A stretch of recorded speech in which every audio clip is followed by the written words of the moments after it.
Hello and welcome to Cartoonist Kayfabe. My name is Jim Rugg. I'm Ed Piskor. Going to look at another Frank Miller comic that I didn't know existed 2 months ago, Ed. Before we dive into this Marvel 2-in-1 number 51, a couple of bits of business. First up, Cartoonist Kayfabe, Comic Book Christmas in July.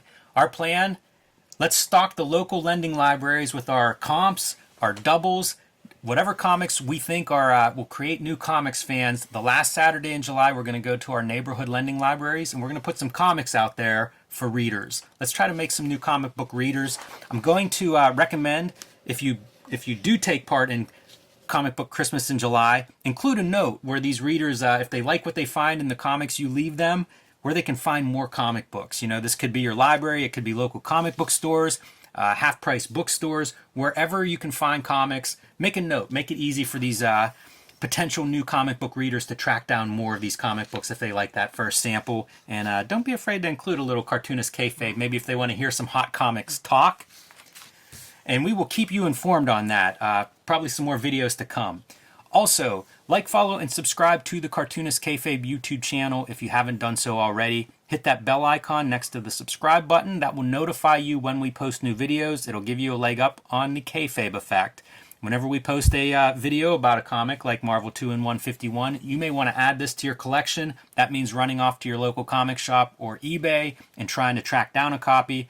The people that are first in line are going to get the best deals on those books. Sometimes prices go up, sometimes copies just disappear because someone gets there before you. Hit that bell icon to be notified whenever we post the videos, and you'll be the first one in line. Also, let these videos play through to the end. That allows YouTube's algorithm to share them with other comics fans who haven't found Cartoonist Kayfabe yet. It's how we grow this channel, and we thank you for your help in that. Jimmy, could this be Frank Miller's first superhero comic? I wonder about that, Ed, because we're going to find some interesting evidence in here about when this comic comes out. I think it would be a good title for the video to get the people to click in. It's got to be close to the start. I'm sure the Spider-Man stuff is earlier, so we'll just put that out there because the comments are coming in already. I just stopped somebody mid-type who was going to school us. But Fair listen, enough. We got to sell some videos. How about the fucking B-list squad, huh, Jimmy? Yes. This is, I think they refer to them as Avengers, and maybe it speaks to why the Avengers title was not selling, had some dips in its popularity over the years. Yeah, like in our whole lives growing up until recent times. But I think it actually fits well as supporting cast around the Thing. Like, this is a fun group to put into a poker game, and that's what we're going to see inside here. Note the cover, not Frank Miller. This is a George Perez, Joe Sinnott cover piece. But once you get inside, 1979 is our date, and Frank Miller you see on pencils, Bob McLeod inking it, and Peter Gillis, the writer, for you people keeping track at home, I believe that is the writer of Shatter, the world's first computer comic that comes out in the mid-'80s. So kind of neat to see his name on the credits. Yeah, there's some cool drawing stuff in here that you just don't see Frank Miller do often. It feels like maybe a little influence from the Continuity Studios visits. Yeah, very tight line work too, and obviously some of that is Bob McLeod, but it is also Frank Miller putting some detail in his work, more detail than he would come to be known for. Going comic book backgrounds with that skyscraper back there, dude. Yeah, I remember absolutely. drawing those when I was a little dude. So we have the Thing basically going to the Avengers mansion and having to get through some security. And what for, man? Is there some urgency? Nick Fury's pulling him down. We gotta go. You're running late. To the poker game. Yeah, there's some, like, we'll see a couple versions of this weird shadow stuff happen, and Mike Hinge came to mind looking at some of that stuff, where it's like, you're not gonna blacken these shadows, just like leave it wide open. There'll be another one that'll be a clear example. Yeah, fun to see some of the stuff that is Miller tropes, like the shadows and stuff, applied to this kind of a setting, right? Where you have your overhead light, like very considered lighting source. Don't you think it was real dumb that DC Comics didn't make a Wonder Man character way back in the day to just prevent this, like, D-list level guy be Wonder Man? Or did DC drop the ball, and when this dude is created, like, DC dropped the ball on not creating a Spider-Woman character? You know what I'm saying? Because Wonder Man sucks. And I've never even thought of Wonder Man in terms of Wonder Woman. That's hilarious. I mean, that's all it can be. Yeah, of course. I'll never think of it differently. after this. There's a long history of the term Wonder Man, too, with Will Eisner and shit. But he's such a jobber, you know? And they just did it because DC didn't do it. Yeah, that's funny. 1979, I'm trying to think of like when She-Hulk is created, and if it's Yeah. like Marvel looking around being like, we got to do a She-Hulk because otherwise the movie studios can claim that character, and then looking around and saying, what else do we have? Right. Is there like a Batman? They already did they're all Batwoman, checked off. yeah. How about Wonder Woman? That's hilarious if that's really the origin. I don't know that to be the case, but concurrently we're cross-cutting between S.H.I.E.L.D. is being invaded by some people while Nick Fury is off playing his poker game with the Avengers and the Thing. This is some of that shadow effect that you mentioned on that previous panel. And what a wild page. Again, like for early Frank Miller, I feel like really going for it. Like that's a cool look. Very, very illustrative.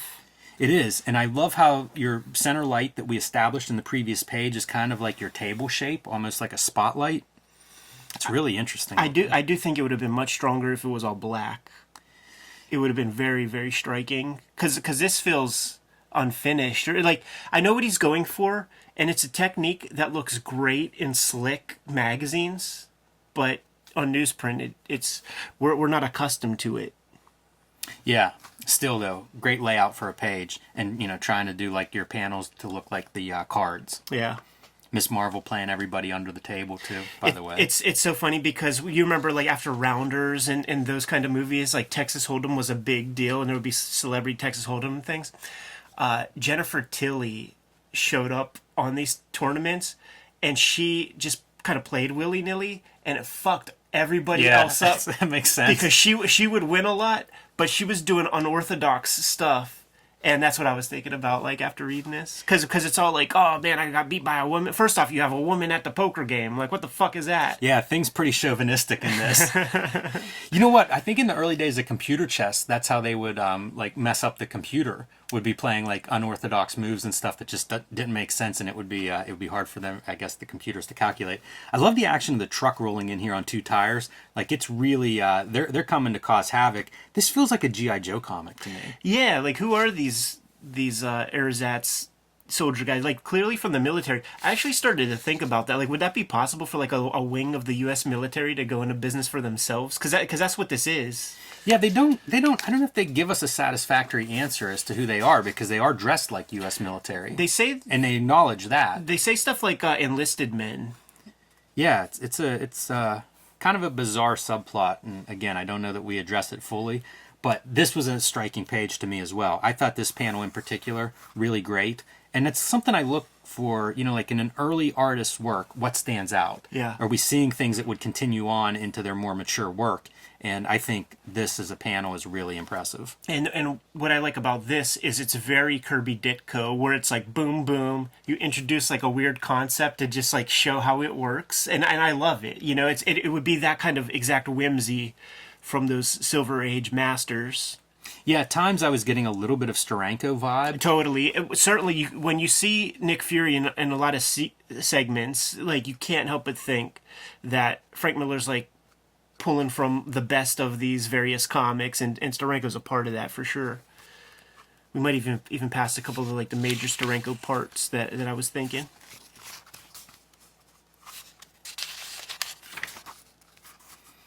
I thought this was a great composition and the whole page and kind of Steranko-esque, but a great helicarrier. Right, yeah, and it's a view you don't see because everybody just traces the same Jack Kirby one, but this is like some of that Steranko-ness. Yeah, definitely. Even having like the blown up face on the monitor, exactly. I think feels very Steranko-esque. His sense of lighting, this color piece is pretty good. Yeah, his sense of lighting fits the Steranko motif. Yeah, this is a striking image to me. That whole thing works. Even the gradation, like the screen tone gradation in the background, I feel like it feels grand, the helicarrier. Yeah. And things have escalated. Like Fury throughout this comic is getting calls that something's going on, but it's code orange. It's okay. They can handle that. So as the situation escalates, now Fury does realize, all right, message received, and I'm bringing some friends. So they jump into their the Fantastic car, and off they go to try to save the day. And you can see the helicarrier under attack here. Good for a spread, to start from a point of helicarrier in good shape to under attack and needing reinforcements. Boom.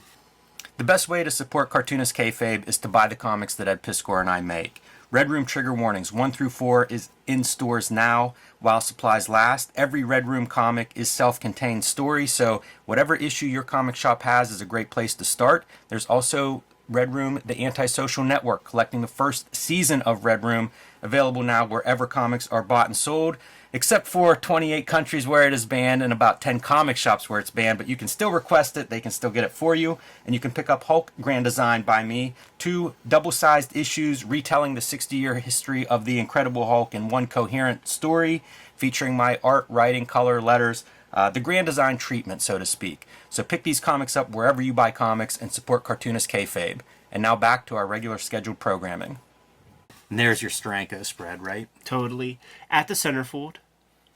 Yeah, smart placement and kind of the key, like doing these across the page. It's almost like when you do a vertical panel, you need it to be on the left side so you read it first and then know where to go. And I kind of feel like that with these 2-page spreads, because I've had 2-page spreads where it'll be like a series of panels and then I'm like, wait, am I reading down here next? It's very good to not have any words here. You just read this stuff and then you read across and it's all gravy. Yeah, and these figures, like that in particular, feels like a Steranko kind of image. Yeah. And you get to see all of your unlikely team-up heroes going off to hop into the battle, get a piece of these terrorists. And this is where I think they acknowledge that these are like American paratroopers. Like, what's going on? Man, how many ads are in here? Yeah, is this the 17-page era of Marvel Comics? Yeah, they're not putting page numbers in their stories, so it definitely could be. It wraps up pretty quick. Fast read. Even having like your lettering on the background feels a little Steranko-esque, working that into your pages. And this is, our bad guy. This is kind of the recap of who he is and where he's coming from. There's quite a few of these Avengers editorial notes on past issues. Miss Marvel and Thing going back and forth on their poker game. You fight almost as good as you play poker. Thanks, so do you. Your Wonder Man, giving him some shine. It's a real dumb character, and he always like had that until like the 90s with that suit that just didn't help either. Yeah, that was always one, like, even in my heyday of my most enthusiastic reading, could not get past Wonder Man. Yeah. There was just nothing there. I do think I have issue 1, though. I did. I got rid of that thing. That's one of the few that I haven't felt compelled to rebuy. And finally, they get the drop on the bad guys. Kind of anticlimactic. I wonder about that from a Frank Miller storytelling standpoint. The last page has no storytelling. Yeah. We'll get there. But I wonder if that's him, like if he's working Marvel style from a plot, if that's where to lay your credit or your blame, so to speak. Yeah.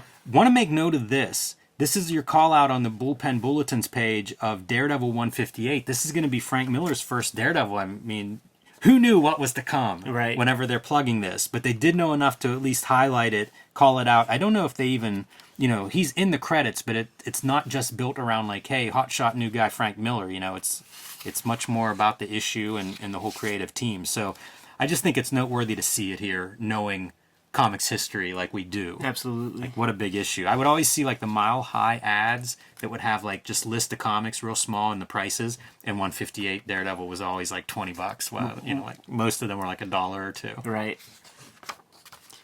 And there's your final page. Where it just is so crammed and in terms of storytelling sucks. It sucks real bad. Because it's like Wonder Man is back here somewhere. And then, where is it? Hey, you look awful.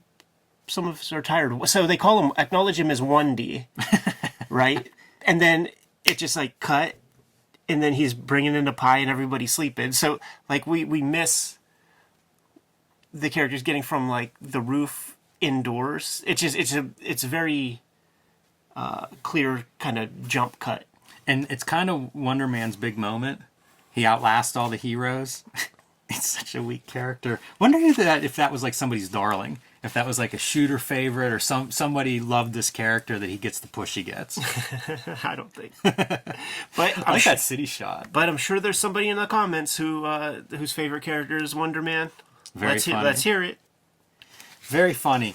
But Frank Miller, again, very early pre-Daredevil Frank Miller. So not a lot of those floating around, and cool to see that this pretty much is the move before Daredevil 158, and well, we all know that history. I always like this Beast logo transcends this comic or any, like these logos were created for these characters. And when you watch the 90s animated series and they have like the names of the various characters show up, like that's the Beast logo, that's from that Adventures into Fear or whatever, like the one where Beast turns into the blue Beast. Yes. That's the logo that's associated, and that's just carried on, for 30 years. These ones, even the Wonder Man logo is underwhelming. You could hit that with an Ames guide in 10 minutes. I like the Nick Fury one. Very dated. Yeah. It's very 70s, but that one, that stands the test of time, that Beast logo. Anyway. Good to go? Yes. Kayfabers, follow, subscribe to the YouTube channel, hit the bell, we'll notify you when new vids are available. Jimmy, what's out there? Hulk Grand Design Monster and Hulk Grand Design Madness are in stores right now. It is the 60-year history of the Incredible Hulk, told as one big giant epic story. I'm writing, drawing, coloring, giving it the grand design treatment. Also join me on patreon.com/JimRugg, where you can see more of my comic art process and download some of my out-of-print zines and mini comics. Thank you for that. Red Room trigger warnings issue 1 through 4 are on the stands as we speak. Red Room, the antisocial network containing the first season of Red Room Comics, is on the stands. Murder on the Dark Web for Fun and Profit is the name of the game. In the Red Room universe, every issue completely self-contained, so if you see an issue, scoop it up, give it a shot. If you dig it, sample another.